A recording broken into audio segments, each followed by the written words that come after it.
들어오는 구멍도 뚫리고 나가는 구멍도 뚫리고 무너진 경계태세에 국방장관이 고개를 숙였습니다. 북한을 이웃집 드나들듯 했던 한 탈북자의 입북 경위 조금씩 드러나고 있는데요.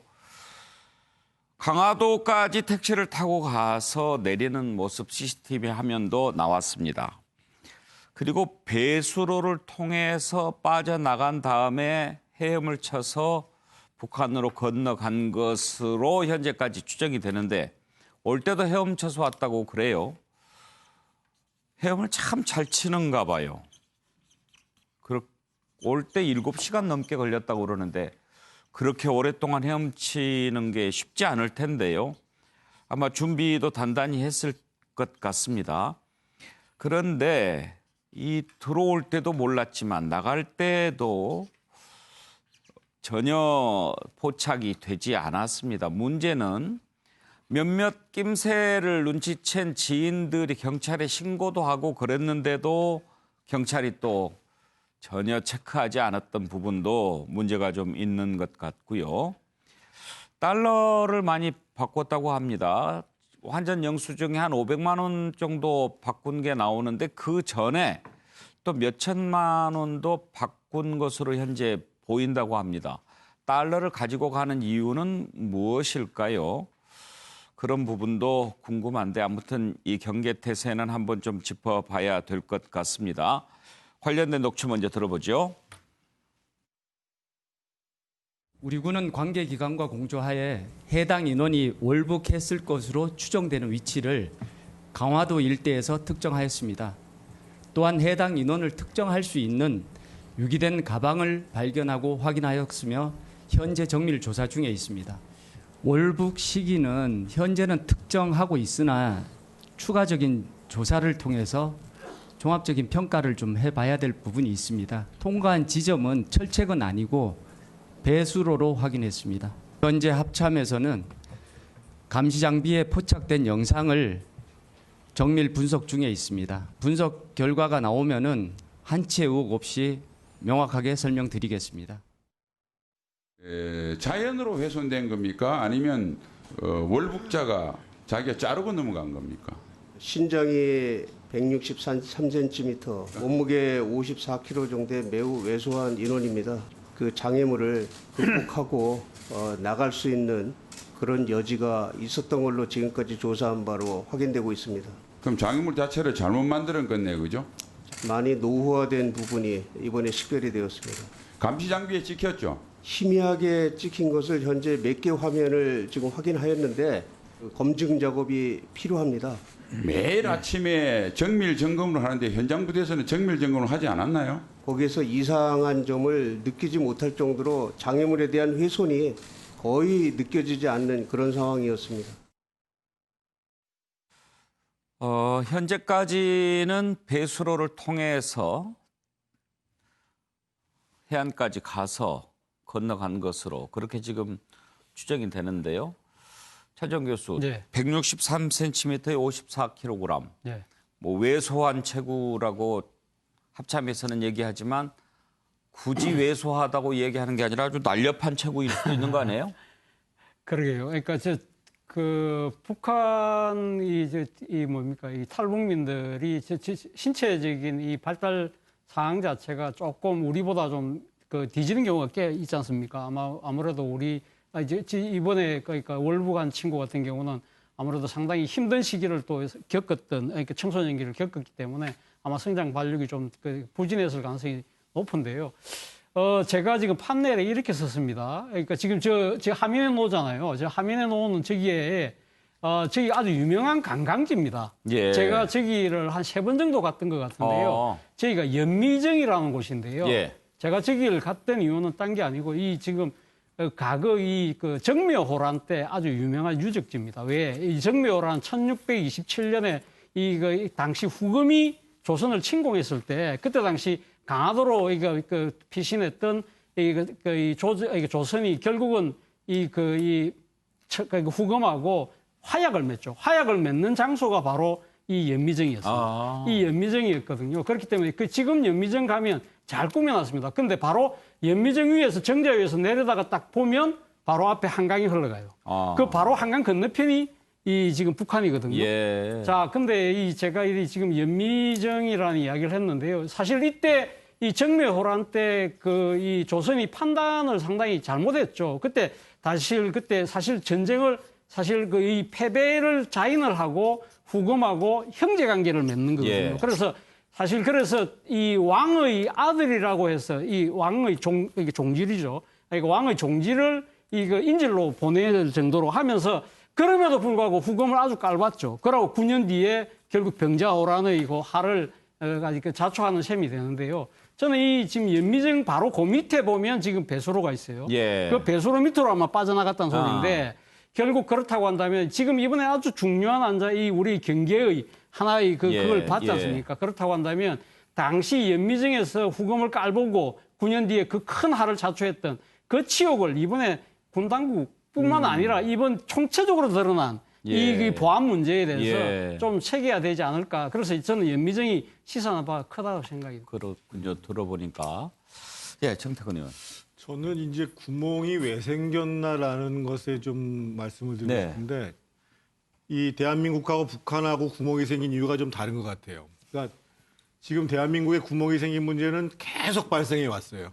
뭐 삼척에서도 발생해 왔고 뭐 그전에 노코 기순도 있었고 이게 전반적으로 저희가 뭐 이런 일이 발생할 때마다 소위 우리 군의 경계 태세에 대한 문제점들을 제시를 하는데 저는 좀 정말 좀 우리 군이 총체적으로 정신을 다시 차리고 시스템을 정비를 해야 된다고 생각을 하고 아까도 나왔습니다만 감시 장비에 흐릿하게 나왔다라는 거 아니에요? 예.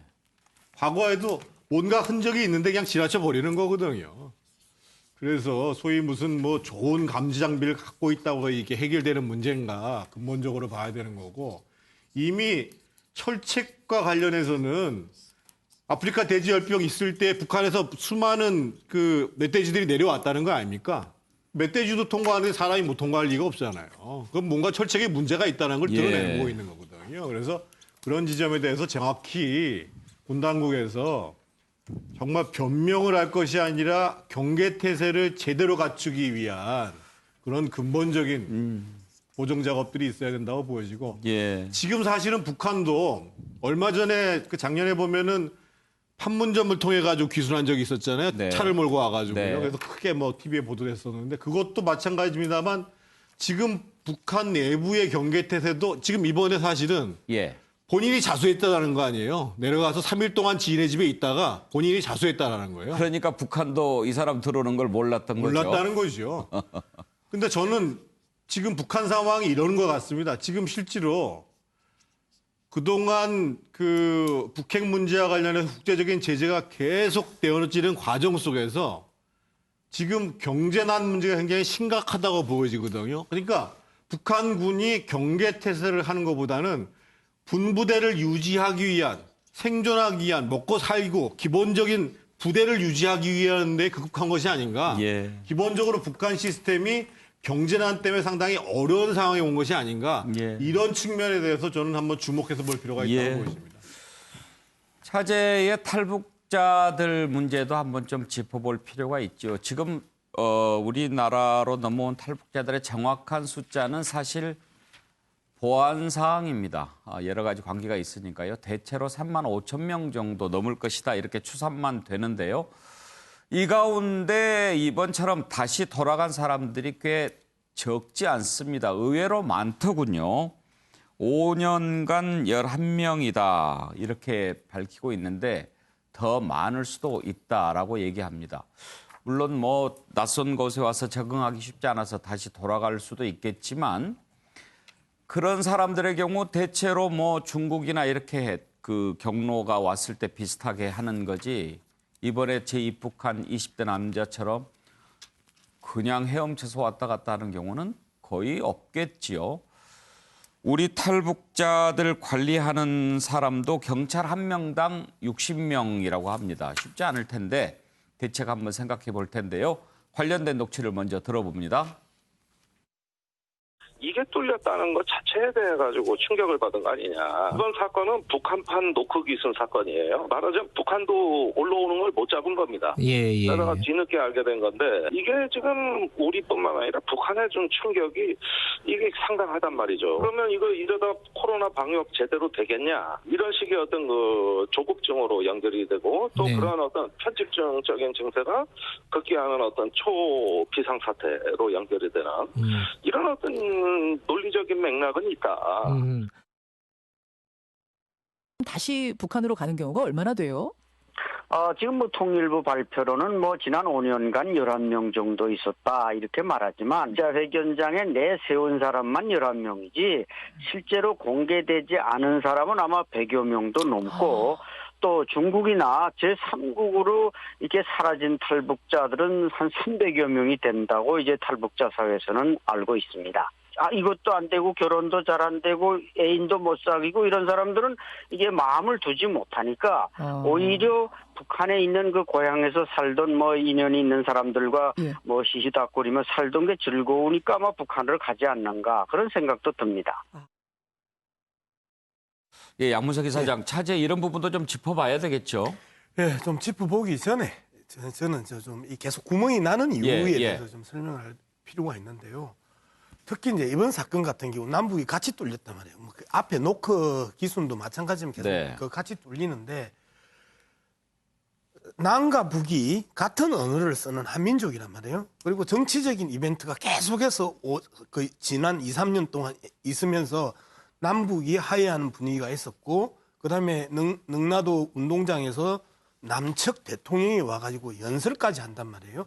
이러한 전반적인 그 변화 속에서 남측이든 북측이든 계속 군대의 기강을 아무리 강조하고 정신교육을 강조해도 전체적인 사회적 분위기와 그다음에 남과 북의 관계가 해빙되는 과정에 있어서 상당히 이 군인들에게 정신 똑바로 차리고 제대로 경계해라라고 하는 데 있어서의 많은 이 무리가 따를 수밖에 없다라는 기본적인 심리적 분위기를 우리가 1차적으로 좀 보면서 이 부분에 그럼에도 불구하고 경비에 대해서는 남도 뚫렸지만 북은 더 심각하게 뚫렸단 말이에요.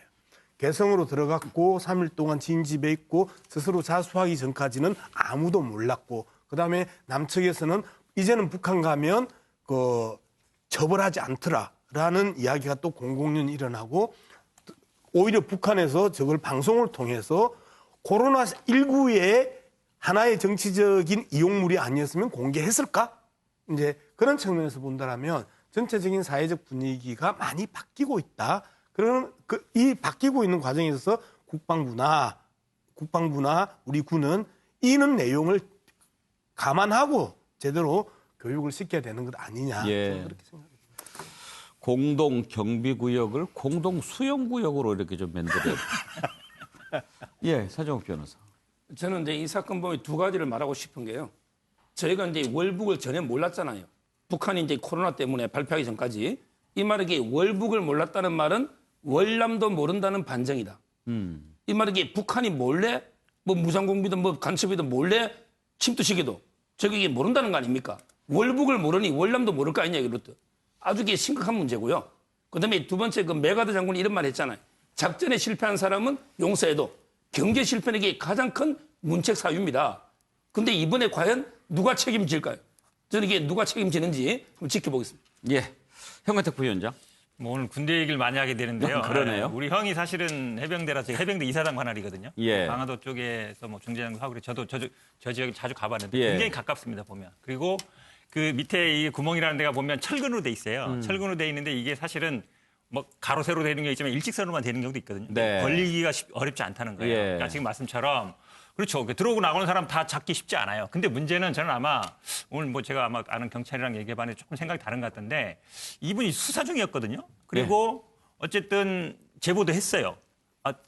가려고 한다. 교동도라고 더 가까운 데도 갔다 했으니까 그러면 수사 중인 상태였고 넘어간다고 알아보고 있다. 제보가 들어왔으면 물론 이제 전화기는 꺼놨다고 하는데 어느 정도 경찰이 어느 정도 좀 뭐 국정원이 알리든지 군대 알리든지 아니면 본인들이 찾아 나서든지 했어야 되는 게 아닌가. 저는 그 부분이 1차적으로 좀 있다고 봐요. 물론 당연히 경계를 못한 군인 책임도 있죠.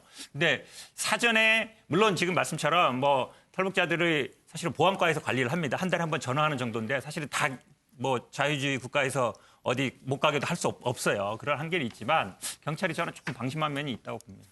예, 뭐라고 얘기해도 입이 10개라도 할 말이 없을 겁니다. 군의 존재 이유가 있는 거 아니겠습니까, 장성철 소장? 저는 오늘 정경도 국방부 장관이 국회에 나와서 한 얘기가 정말 경악스러웠습니다. 예.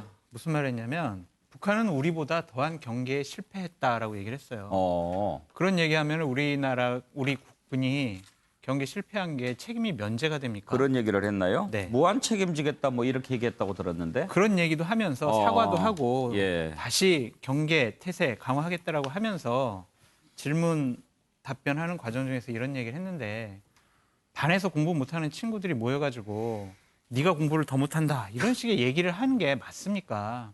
정말 이거는 국방부 장관으로서 부적절한 말을 하셨다. 예. 이 부분도 분명히 사과하고 철회해야 된다는 생각이 듭니다. 예,